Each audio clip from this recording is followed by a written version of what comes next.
మానవ జీవితమే ఒక మహాభారతం, మానవ జీవితమే ఒక మహాభారతం, అది మంచి చెడుల రెంటి నడుమ నిత్య ఘర్షణం. మాతృదేవోభవ.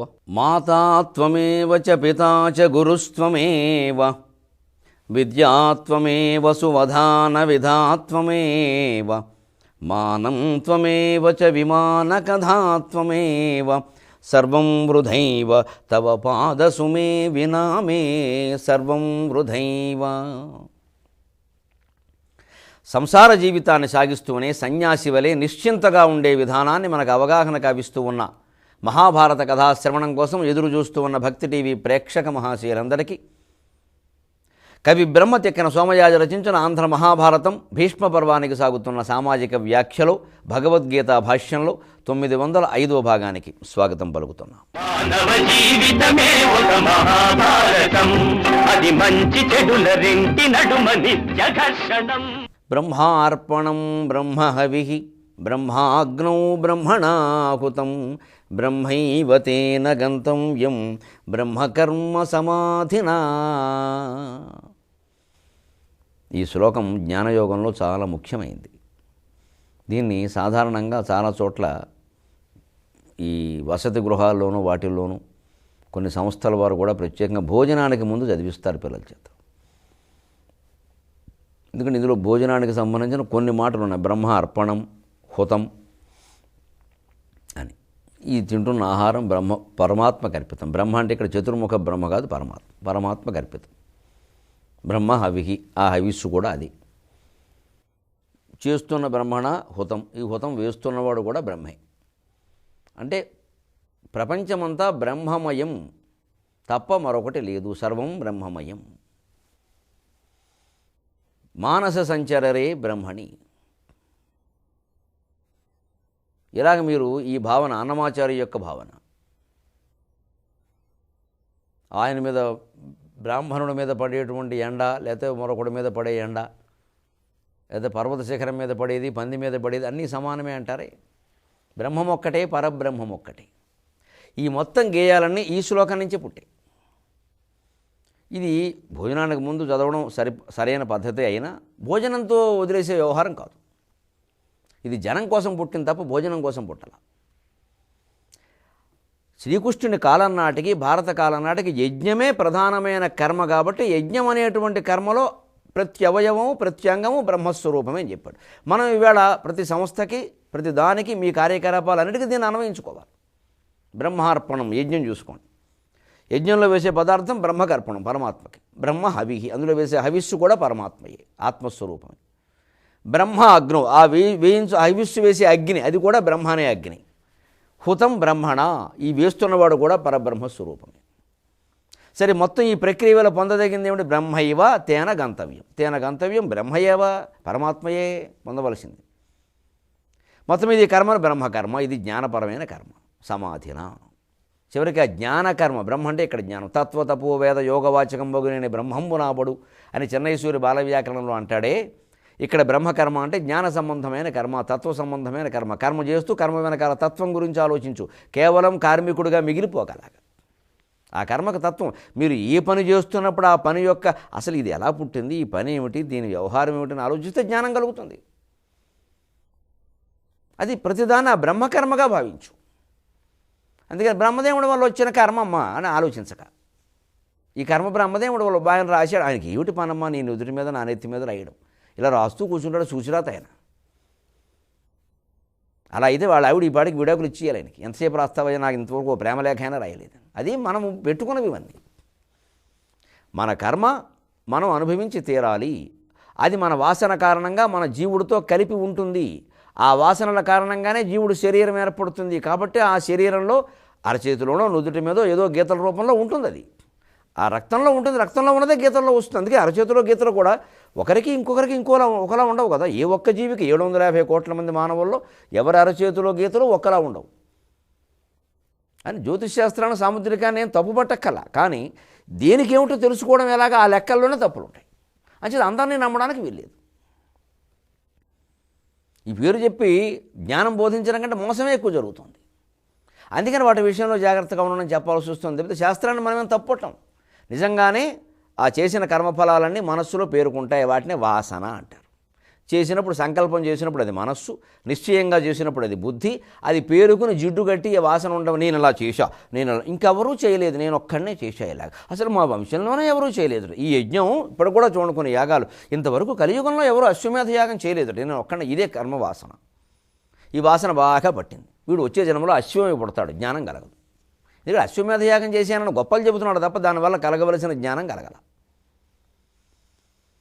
ఈ మొత్తం అశ్వమేధ యాగానికి మూలం ఒకటి ఉంది, ఓ తత్వం ఉంది. దాన్ని నేర్చుకో, అందుకోసం యాగం చేయి. కానీ గొప్ప కోసం కాదు. ఇవాళ చాలా భాగం గొప్ప కోసం జరుగుతున్నాయా లేదా? వారిని మించి వీరిని మించి వారు ఎందుకు చేస్తున్నారండి? పోటీతత్వం ఉంది ఇందులో. పోటీతత్వం ఉన్నాక యజ్ఞం దేనికి? ప్రతి వారు లోక సంరక్షణ అంటున్నారు.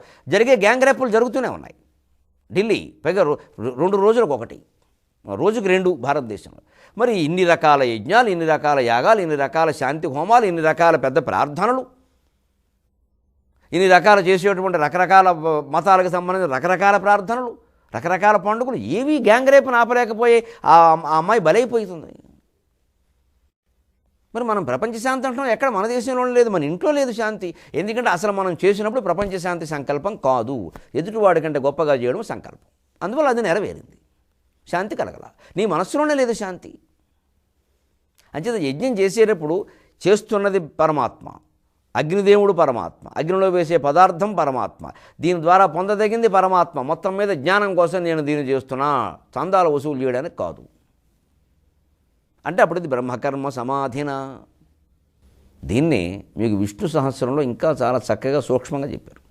విశ్వం విష్ణు అని మొదలవుతుంది. విశ్వం అంతా విష్ణువే. ఈ 2 మాటల్లో తెలిసిపోయింది విష్ణు సహస్రం. ఇంకక్కల్లా మిగిలిన 998 ఈ 2టికి వ్యాఖ్యానం. దాంట్లోనే ఒక చోట చూడండి, కామః కామకృత్కాంత కామ కామప్రద ప్రభు అని నామాలు ఉంటాయి వరుస. కామః కామాన్ని హరించేవాడు, కామకృత్ కోరికని కలిగించేవాడు, కాంతః కామం చేత ఆకర్షింపబడేవాడు కాంతః, కామప్రద ఆ కోరికను తీర్చేవాడు, ప్రభువు మొత్తానికి అధిపతి. కోరిక ఆయనే, కోరిక తీర్చేవాడైనే, కోరికను కలిగించేవాడైనే, ఆ కోరికను హరించేవాడైనే. బ్రహ్మార్పణం బ్రహ్మకవి బ్రహ్మాగ్నో బ్రహ్మణాహుతం బ్రహ్మైవతేన గంతవ్యం. ఈ శ్లోకం భావం కాదది. నీ కోరిక ఆయనే, కోరిక తీర్చేవాడైనే, కోరికలు లేకుండా చేసేవాడైనే, ఆ కోరికను పరిష్కరించేవాడైనే. అసలు ఆ కోరికను కలిగి ఉన్న నువ్వు కూడా ఆయనే. చివరికి విష్ణు సహస్రం ద్వారా అద్వైతాన్ని గ్రహించాలి. ఈ కోరికలు ఎవడుకున్నాయో ఆ జీవుడు కూడా దేవుడి, వీడెవడు వేరేవాడు కాదు. క్షేత్రజ్ఞం చాపి మాం విద్ధి సర్వక్షేత్రేషు భారత. అన్ని శరీరాల్లో ఉన్న జీవుణ్ణి నేనే అని అద్వైతాన్ని 13వ యోగంలో నిర్ద్వంద్వంగా చెప్పాడు. ఆ 13వ యోగం వచ్చి మరింత వివరంగా చెప్పుకుని దానికి శంకర భాష్యంలో 42 పేజీల భాష్యం రాశారు ఈ అజ్ఞానం పారదోలడానికి, ఒక్క 2వ శ్లోకానికి, క్షేత్రజ్ఞం చాపి మాం విద్ధి అనడానికి. ఎందుకంటే అక్కడే మొత్తం తప్పుదోవ పట్టేసింది వేదాంతం అంతా. మిగిలిన వ్యాఖ్యానాల్లో ఎవరికి అనుకూలంగా వారు లాగేశారు దాన్ని. మీరు లాగడానికి వీల్లేదబ్బాయిని 42 పేజీలు వ్యాఖ్యానం రాశారు శంకరాచార్య. తెనాలి సాధన గ్రంథమండలి వారి పుస్తకం చదవండి. మళ్ళీ నోరెత్తడానికి వీల్లేదు. ఇంకా అద్వైతం తప్ప మరొకటి లేదు.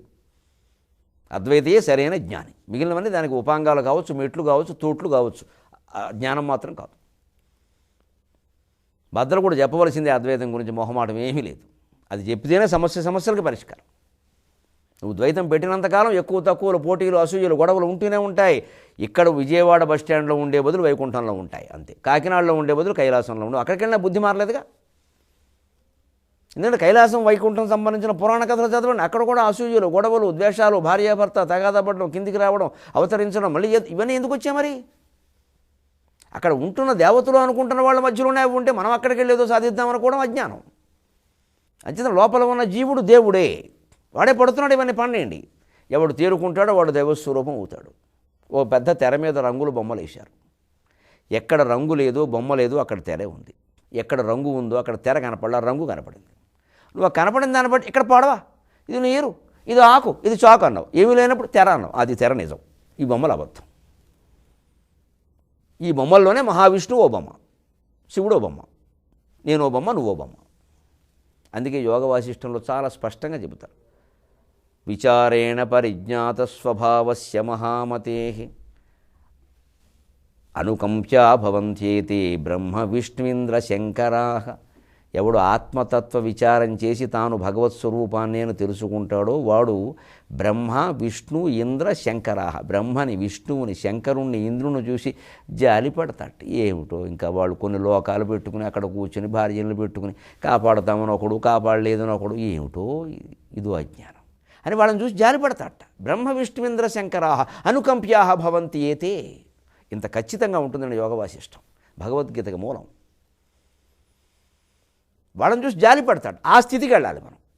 మనం ఏం చేస్తున్నాం, అమ్మయ్య నేను దేవుడిని నమ్ముకున్నానండి, ఇంకా అయిపోయింది. ఇంకా ఆ దేవుడు కూడా ఈ నాటకంలో ఒక భాగం. ఆ రూపం ఆయన ధరించాడు, ఆయన కూడా ఒక పాత్రధార అయ్యాడు. కాబట్టే రామకృష్ణాదులు కూడా అవమానాలు పడ్డారు, కష్టాలు అనుభవించారు, దుఃఖాలు పడ్డారు, ఏడిచారు, రాగాలు ఎట్టారు, చివరికి తేరుకున్నారు. మనిషిగా ఉండి ఎలా వృద్ధి చెందాలో మనకి చెబితే మనం అవన్నీ తెలుసుకోవడం మానేసి రావణ్ణి పూజించేస్తే అది వచ్చేసింది, కృష్ణుడిని పూజించేస్తే ఇది వచ్చేస్తుంది. ఎన్ని పూజలు చేసినా ఏమీ రాదు నువ్వు తత్వం తెలుసుకోనంతకాలం. తావత్తపోవ్రతం తీర్థం వేదశాస్త్రాగమ కథ జపహోమార్చనాదికం యావత్తత్వం నవిందతి. శ్రీ మహావిష్ణువు గరుడ పురాణంలో స్వయంగా చెప్పినమాట. గరుడ పురాణం నిత్యపారాయణ చేయండి, బాగుపడతారు. మిగిలిన పురాణాలు పక్కనెట్టండి, నిత్యపారాయణ చేయండి. ముఖ్యంగా యువకులు ధైర్యంగా నిత్యపారాయణ చేయండి. ఈ గ్యాంగ్ రేపులు లాంటివి కాదు, పాపాలు జరగవు, చాలా వరకు తగ్గిపోతాయి. ఒక్క అమ్మాయిని బాధ పెడితే ఉండే శిక్ష ఏమిటో గరుడ పురాణంలో చెప్పాడు. నిన్ను ఇక్కడ ప్రభుత్వం వదిలినా అక్కడ వదలరు. ఇక్కడ మనం సమర్థించడానికి కొంతమంది చీఫులు, కొంతమంది మంత్రులు ఉంటారు, అక్కడ ఎవరు లేరు. ఇది చదివినవాడు చేయడు, కనీసం 90% చేయరు. గరుడ పురాణాన్ని పాఠ్యపుస్తకంగా పెడితే ప్రపంచం బాగుపడుతుంది. ఇవన్నీ గుడ్డి నమ్మకాలను వదిలేబట్టే మనం ఇవాళ గుడ్డి పనులు చేస్తున్నాం, నమ్మకాలు పోయే గుడ్డి పనులు చేస్తున్నాం. ఇక్కడ పురాణాలన్నింటిలోకి శ్రేష్టం నా దృష్టిలో గరుడ పురాణం. రోజు చదవండి.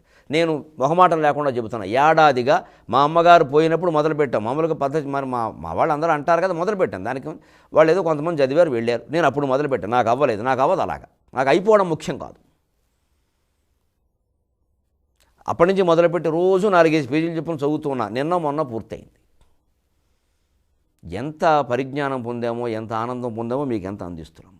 అసలు గరుడ పురాణంలో కర్మకాండ కంటే ఎక్కువ జ్ఞానకాండ ఎక్కువ ఉంది. మీరు 15-16 అధ్యాయాలు గమనించండి. శ్రీ మహావిష్ణువు దాని జ్ఞానం కోసం చెప్పాడు. నిత్యము పఠనం. నేను పారాయణ చేశాను, ఏడాదిగా చేశాను. హైదరాబాద్ సైనిక్పురిలో మా ఇంట్లో ఏం జరగాల అంతా బాగానే ఉన్నాం, అంతా సుఖంగా ఉన్నాం, పైగా వృద్ధి చెందాం. గుడ్డి నమ్మకాలు పక్కనెట్టండి, హాయిగా చదివి జ్ఞానాన్ని పొందండి, వివేకంతో ప్రవర్తించండి. అప్పుడు ఆ అమ్మాయికి పరిష్కారం మనం చేయగలుగుతాం. ఇంకో తల్లికి అటువంటి అవమానం జరగకుండా చేయగలుగుతాం. దానికి చూడాలి, దాని మీద చర్చలు కాదు ఎంతసేపు. ఒకరినొకరు తిట్టుకోవడం. చదవండి, గ్రంథాలు చదవండి, పిల్లల చేత చదివించండి. కనీసం పిల్లలు మిగిలిన ఎలా ఉన్న శిక్షలకు భయపడతారు.